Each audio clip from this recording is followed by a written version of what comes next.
Hi everyone, welcome to my Autodesk screencast. My name is Dzan Ta and I work for Revit Products in Smyrna, Georgia. I'm an Autodesk certified instructor and hold many certifications in multiple Autodesk products for the AEC industry. I hope you enjoy my screencast. If you'd like to see more of my screencasts, please search for VAR 2015, that's VAR 2015, or my name. Please don't forget to give me a thumbs up after you watch it. In today's screencast, we'll be taking a look at the new features in Revit 2016. Since there are a lot of new features, not just in the architectural, but MEP and structural discipline, we're going to create several screencasts, and we'll just go through a few, 3 to 5 new features for each screencast. So here I am in Revit 2016. I've got a Revit model opened up. One of the newest features that you have the ability to do is within Options, head over to Graphics, and you now have the ability to change the background color. So it could be whatever color you want. Let's say, for example, I pick this color. Now you have that color as a background.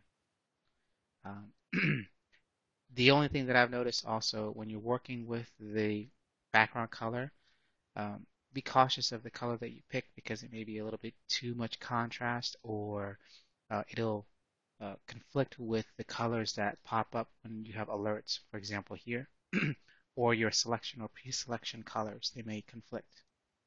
Okay. A second thing that you have the ability in 2016 now to do is under Graphics, there is a feature that says allow navigation during redraw.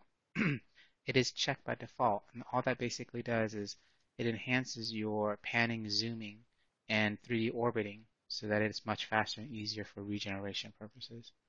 Whereas before it used to be kind of jittery and you would see some a little bit of jaggedness in the line work. The third new feature that they have now in Revit 2016 is within Options, User Interface. I'm sorry, under Graphics, you have the ability to set the Tooltip Assistance under User Interface. If I set it to None, then the tooltip pop-up will not even come up when you have your mouse over a command. If I switch this to Minimal, it will give me just a very short description of the name of the command in parentheses for a keyboard shortcut, and what the command does. If I go back and switch it to Normal, then it's going to give me the tooltip pop-up. If you leave it, it will expand and give you additional data. If you switch this to High, then all the information will show up right away and very quickly, and it'll just make your experience with the software for learning a little faster.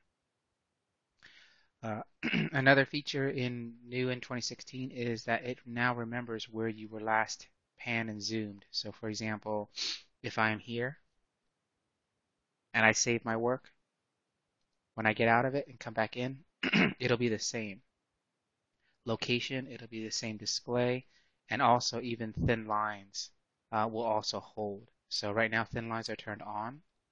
One of the things too about this new feature, under Manage, under Starting View, as long as you have Last View is set, then it will hold that setting. But if you force it to be a different starting view, say for example one of these elevations, then it will always open to that view.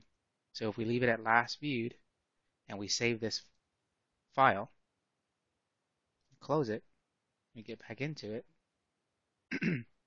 it'll remember that. See? And if I have thin lines turned off and I save the file and I close it,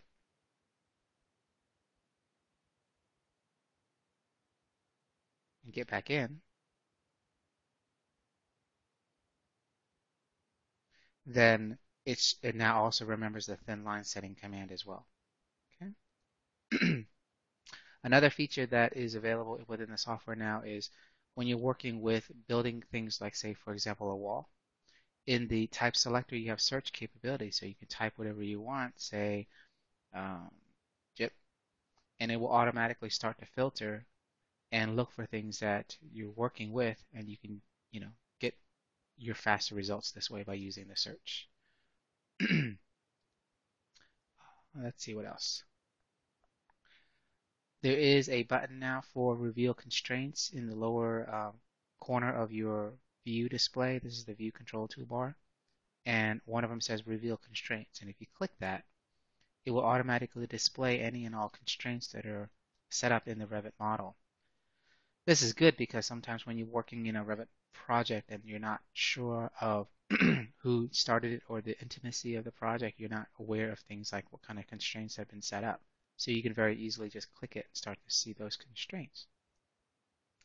And then let's take one last new feature, and then we'll switch to another screencast, the revision. When we work with Revit and we work with revisions, clicking this icon here to get to sheet issue revisions, you now have the ability to specify alphanumeric, not just numeric or alphabetical.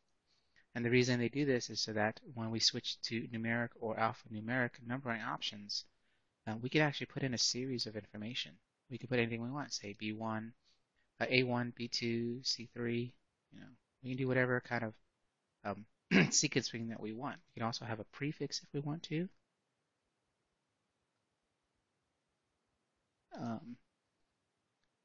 And then we can also have a suffix if we want to as well.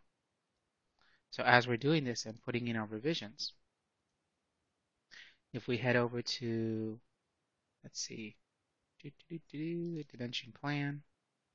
Right now we don't have any revisions built in or put in. So I'm going to go over here and we'll head over to annotate and we'll head over to revision cloud and we'll just put in revisions. By the way, you don't have to click, click, click. You can just make a rectangular box, or you can make a different circle, or you can do a polygon. You have all these draw options now as well. So if you hit the green check mark, it makes all the revision clouds available for you. And if we tag them, if there is no tag, obviously we have to load it. So we'll go over to annotations and look for revision tag. And now that they're there, we can tag it. And then we can go ahead and we can pull this out of the way so it's easy to see. And as you can see, we have a custom symbol, custom designation. If we head back over to the title sheet, you can see that information now has been updated and you have your own custom numbering or alphanumeric scheme available. And that's it. These are the first few waves of new revisions in Revit 2016, and keep watching the rest of my screencasts. I'll be making a few more. And please don't forget to give me a thumbs up. Thanks.